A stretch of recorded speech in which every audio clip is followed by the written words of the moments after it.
جمیل صدیقی کی رپورٹ۔ میر صاحب فورن پیک additional I G traffic Punjab کے ویژن پر اور D P O Bahawalnagar کے احکامات پر اور ڈسٹرکٹ ٹریفک آفیسر اکمل البر ذخیرہ کی زیر نگرانی میں آج government cadet college of boys mention آباد کے پرنسپل سے ملاقات کی اور اسٹوڈنٹس کو اسموک کے بارے میں بریف کیا اور تمام کالج میں زیر تعلیم ایسے اسٹوڈنٹس جن کی عمر 18 سال سے زیادہ ہے اور ان کا شناختی کارڈ بنا ہوا ہے وہ اپنا موٹر سائیکل کا ڈرائیونگ لائسنس بنوائیں۔ Additional I G traffic Punjab Lahore کے حکم سے اسپیشل مہم کا آغاز کیا گیا جس میں لرنر کے عرصہ 42 یوم کی رعایت دی گئی۔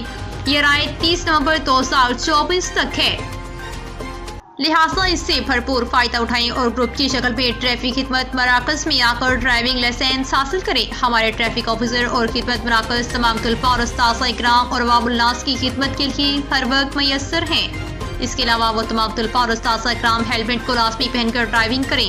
بغیر ہیلمٹ کی قانونی کارروائی عمل میں لائی جائے گی۔ ٹریفک قوانین کی پاسداری کو یقینی بنائیں۔